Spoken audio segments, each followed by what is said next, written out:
Assalamualaikum. Bertemu lagi dengan Mimin di Bertani Cabai. Hari ini tanaman cabai berusia 89 hari setelah tanam. Kegiatan kali ini Mimin akan melakukan pemetikan pertama. Pemetikan dilakukan pada jam 9 pagi. Kemudian jam 3 sore, Mimin akan melakukan pemupukan.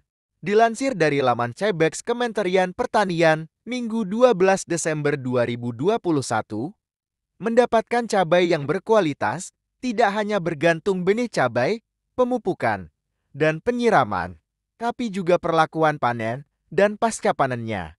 Dikutip dari Kompas, pemanenan cabai dilakukan sekaligus antara cabai yang masak penuh dengan cabai yang 80-90% matang, lalu simpan keduanya dalam satu wadah.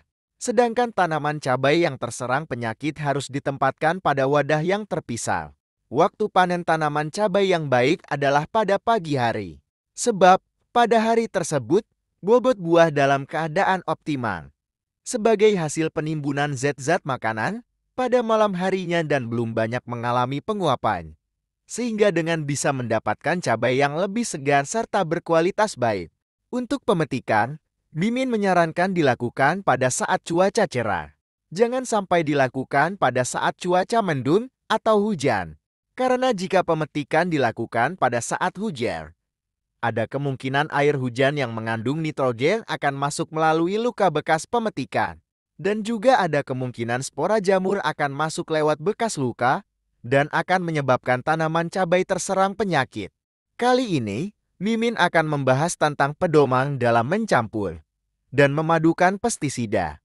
Dikutip dari bumikita.id, pestisida ibarat dua sisi mata pisau.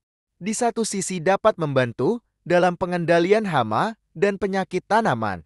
Di sisi lain bisa saja menimbulkan dampak negatif pada tanaman bahkan mempengaruhi kesehatan penggunanya. Penggunaan pestisida yang tepat akan memberikan hasil terkendalinya serangan hama dan penyakit sebagaimana diharapkan.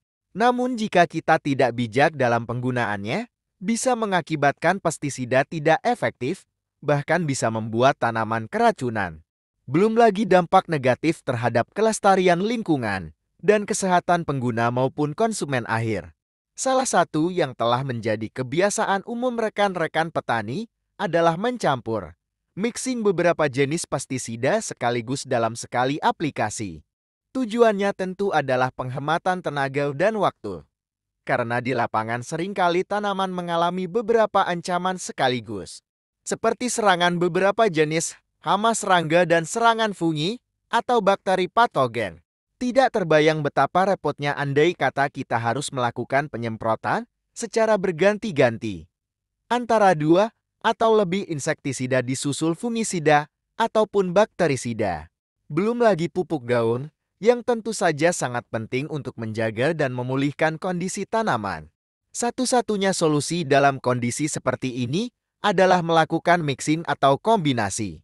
Kombinasi yang tepat tentu akan memberikan efikasi yang sinergis dan efisiensi yang cukup nyata. Sedangkan kombinasi yang tidak tepat akan menimbulkan inkompatibilitas antara pestisida satu dengan lain yang bersifat antagonis atau saling melemahkan, serta pemborosan biaya. Kompatibilitas pestisida adalah kesesuaian antara dua atau lebih pestisida yang dicampurkan. Inkompatibilitas pestisida adalah ketidaksesuaian antara dua atau lebih pestisida jika dicampurkan jadi satu, sehingga menyebabkan perubahan fisik, susunan kimia maupun efikasi pestisida tersebut. Inkompatibilitas fisik misalnya, jika pestisida yang dicampurkan membentuk gel, mengendap, atau menggumpal. Sedangkan inkompatibilitas kimia adalah terjadinya perubahan susunan molekul kimia. Karena reaksi antar pestisida menjadi senyawa baru yang bisa jadi bukan berfungsi sebagai pestisida lagi. Mengkombinasi pestisida bisa dikatakan sebagai seni karena diperlukan kreativitas rekan-rekan petani dalam memilih varian meran, bahan aktif dan bentuk formula, sehingga menghasilkan efikasi terbaik.